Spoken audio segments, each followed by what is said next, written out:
بالکل اسی طرح سمجھ لیجئے ایک بات یاد آئی ہے، حضور فرماتے ہیں کہ جس طرح کان لگا کر اللہ قرآن کو سنتا ہے کسی چیز کو نہیں سنتا۔ ہمیں نظر نہیں آتا نا، ہمیں معلوم نہیں ہے، ہم قرآن پڑھ رہے ہیں تو سننے والا کون ہے؟ سب سے زیادہ کان لگا کر خود اللہ۔ یہاں اس لیے مجھے یاد آیا کہ ابو موسیٰ اشعری کو کیا پتا تھا کہ کون سن رہا ہے؟ وہ اپنی کیفیت میں نماز میں تہجد میں قرآن کی تلاوت کر رہے تھے، اور ظاہر بات ہے ان کے گھر ایکڑوں میں بنے ہوئے نہیں تھے، ایک ایک کمرہ، ایک ایک کوئی حجرہ، ایسے ہی تو گھر تھے نا صحابہ کے، لہذا حضور پاس سے گزرے، آواز آئی، کافی دیر سنتے رہے۔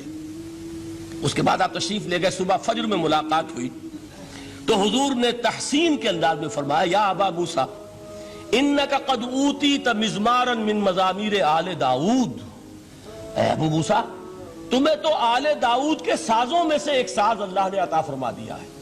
جس طرح حضرت داؤد لہن داؤدی مشہور ہے کہ جب وہ پچھلے پہر رات کو حمد کے ترانے الاپتے تھے، قرآن میں ہے کہ پرندے شامل ہو جاتے تھے ساتھ، اور پہاڑ وجد میں آتے تھے، پہاڑ بھی ان کے ساتھ شریک ہوتے تھے۔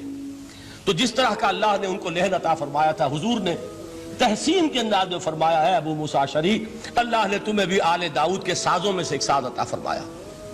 بہرحال قرآن مجید کا جو یہ میوزک ہے، قرآن کے الفاظ کا جو حسن ہے، جہاں تک حسن معنوی ہے وہ تو ہر لفظ میں ہے، لیکن یہ حسن ظاہری، حسن صوتی، حسن لفظی، یہ اپنے کلائمیکس پر آپ کو نظر آئے گا سورہ رحمان میں۔ لیکن قرآن میں یہ سورت اس اعتبار سے بھی ممتاز ہے، اس کی 4 آیات پر ذرا توجہ کریں گے، عجیب حقائق سامنے آئیں گے۔ جہاں یہ قرآن مجید کے حسن صوت اور حسن لفظی کی معراج ہے، وہیں اس کی پہلی 4 آیات میں 4 چوٹی کی چیزوں کا ذکر ہے، سب سے اونچی چیزیں۔ پہلی آیت کیا ہے؟ الرحمن، ایک آیت ہو گئی۔ رحمان کیا ہے؟ اللہ کا نام ہے۔ کبھی آپ نے غور کیا اللہ کے ناموں میں سب سے پیارا نام کون سا ہوگا؟ رحمان۔ کیوں؟ اس کا مادہ کیا ہے؟ رحمت۔ ہمیں سب سے بڑھ کر جس چیز کی ضرورت ہے وہ کیا ہے؟ رحمت خدا بندی۔ نام اچھی طرح سن لیجئے اس حضور کے قول کو۔ حضور فرماتے کوئی شخص جنت میں مجرد اپنے عمل کی بنیاد پر داخل نہیں ہو سکے گا جب تک کہ رحمت خدا بندی دستگیری نہ کرے۔ کسی صحابی نے بڑی ہمت اور جرأت کا ثبوت دیا کہ پوچھ لیا، کیا حضور آپ بھی؟ جب آپ نے فرمایا کوئی شخص داخل نہیں ہو سکتا جنت میں محض اپنے عمل کی بنیاد پر جب تک کہ رحمت خدا بندی جو ہے وہ دستگیری نہ فرمائے۔ پوچھا گیا کیا آپ بھی؟ آپ نے فرمایا ہاں میں بھی۔ آپ اندازہ کیجئے کہ اگر محمد الرسول اللہ بھی رحمت خدا بندی کے ضرورت مند ہوں تو تاب دیگراں چہ رسد، ہماری تو سب سے بڑی ضرورت رحمت خدا بندی ہے۔ اب یہ رحمت جو ہے قرآن مجید میں اللہ تعالیٰ کی یہ شان 2 الفاظ کے ذریعے سے آتی ہے، رحیم اور رحمان۔ اور کوئی مادہ نہیں ہے جس سے 2 نام بنتے ہوں اللہ کے، لیکن یہ مادہ ہے واحد رحمت کا کہ جس سے رحمان بھی ہے رحیم بھی ہے۔ رحیم صفت مشبہ ہے، رحمت دائم ہو جائے گی، مستقل ہوگی تو رحیم کہیں گے، اور رحمان اس میں رحمت کی ہے وہ شان ہے کہ جیسے ٹھاٹھے مارتا ہوا سمندر ہو، ہیجان کی کیفیت، طوفانی کیفیت، رحمت خداوندی کا طوفانی جوش، وہ ہے رحمان۔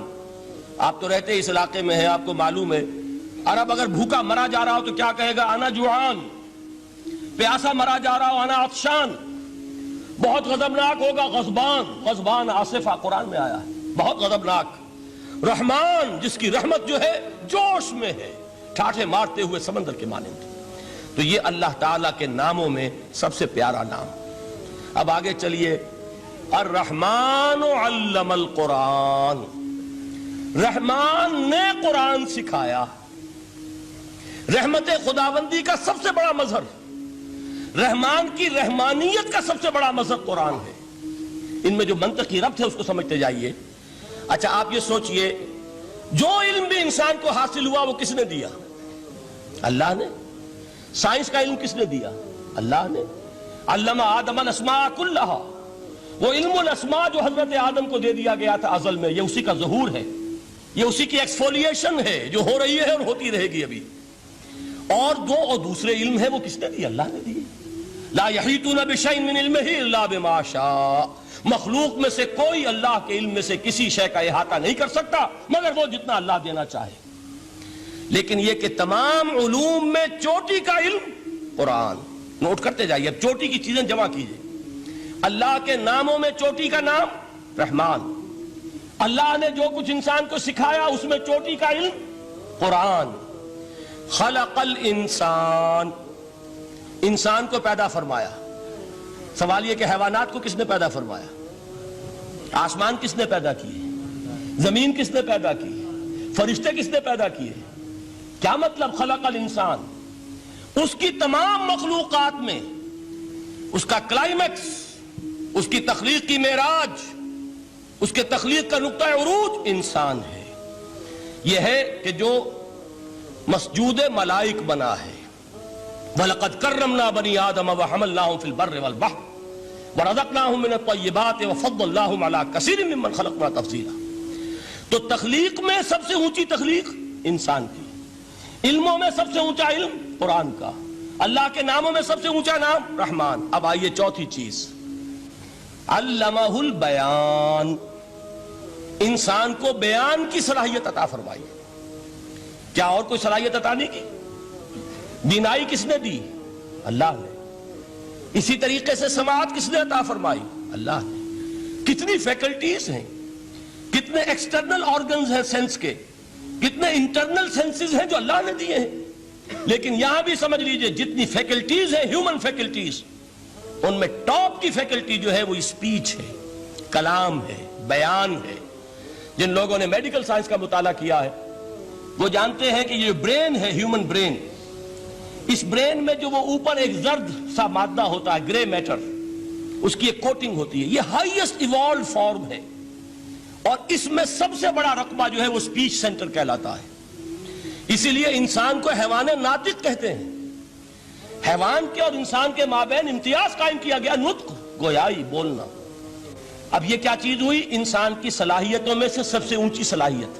4 آیتیں ہو گئی نا. اللہ کے ناموں میں سب سے چوٹی کا نام رحمان.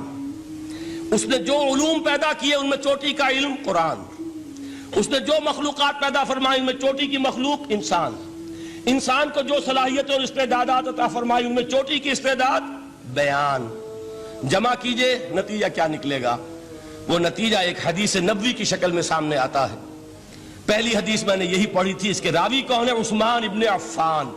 میں حیران ہوتا ہوں وہ قافیہ یہاں بھی موجود ہے، رحمان، قرآن، بیان، انسان، عثمان، عفان.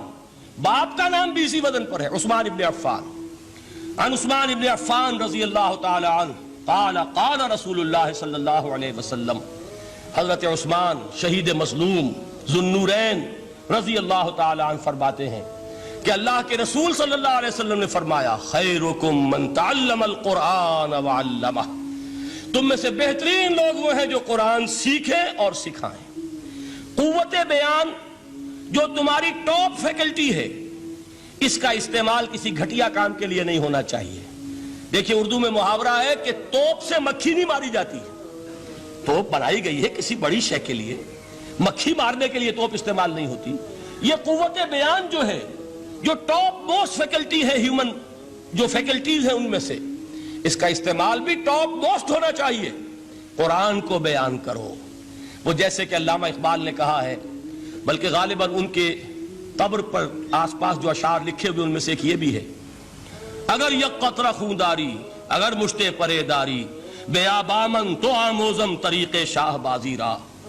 اگر تمہارے اندر ایک قطرہ بھی خون کا ہے اور مٹھی بھر بھی پر اگر اللہ نے دیے ہیں تو ہے میرے پاس آؤ کہ میں تمہیں شاہبازی کے طریقے سکھاؤں. اسی طرح جان لیجئے اگر اللہ نے قوت گویائی عطا فرمائی، اگر اللہ نے تمہیں حیوان ناطق بنایا، اگر اللہ تعالیٰ نے تمہیں یہ صلاحیت عطا فرمائی، اس صلاحیت کا مصرف دنیا کو نہ بناؤ، اس صلاحیت کا مصرف اللہ کے کلام کو پھیلانے پر اس کو صرف کرو.